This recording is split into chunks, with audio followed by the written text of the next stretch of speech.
Cuba approved a new law Saturday that will make the island more attractive to foreign investment.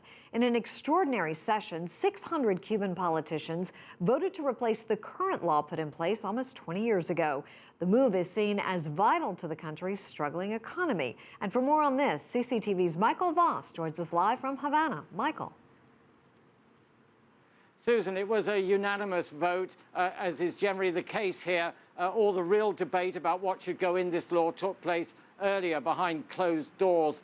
President Raul Castro was there dressed in his general's uniform, but he left it up to his ministers of economics and foreign trade to give the keynote speeches. They assured Cubans that this wasn't about giving up sovereignty. It wasn't allowing foreign companies to carve up the Cuban economy. Rather, it was about opening the country to much-needed investment. The economics minister said that unless the economy grows at about 7% a year, compared to just over 2 now, and attracts about $2 billion a year in foreign investment, then they will not develop, and it can only happen with foreign investment. The details we have are sketchy so far. They haven't published the law, but tax on profits will be halved. There'll be an 8-year break for new investors on paying tax. They will not pay income tax. And there are assurances that they will be able to take their profits out of the country.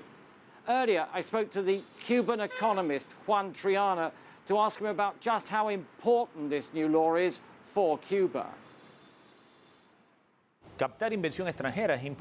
Bringing foreign investment is important for Cuba. It helps Cuba grow, modernize its technology, and it also allows Cuba to better integrate into the world economy. That's why it's important to get foreign investment to Cuba. Is this a big change ideologically, accepting that foreign investment is needed here? I think it's a change in all senses. It's a change in the very conception, in the philosophical perspective from which we have considered foreign investment. This obviously has ideological implications because Cuba is accepting that it is possible to build socialism also with the participation of foreign capital. I think that just as the country did some time ago in allowing a self-employment sector, this time it's incorporating foreign capital as a functional element. This helps in achieving the goal of a society which is socialist, sustainable, and prosperous. So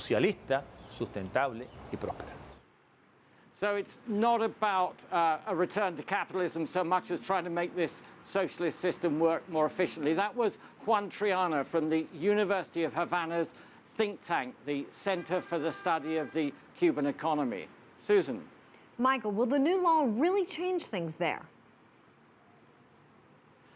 The big test is whether it has gone far enough to assure and attract foreign investors. Remember, historically, this is not an investment-friendly country. Very bureaucratic, lots of restrictions, and if you remember, in the early days of the revolution, Fidel Castro expropriated all the businesses here, many of them foreign-owned and without compensation. This new law does expressly say that companies will not be expropriated in the future. The big test is going to come with this new trade development zone around the new deep water port at Mariel. Cuba's invested about $900 million in this project so far, much of it financed by Brazil. And this is where they are very keen to bring in new industry. What we're going to see is whether attitudes within the bureaucracy have changed. Will it be less bureaucratic to get clearance to invest here? Will there be more open rules? The real test, I think, will be in the coming months, as I say, with this new deep water port and the free trade zone. Michael, thank you so much. Reporting live from Havana.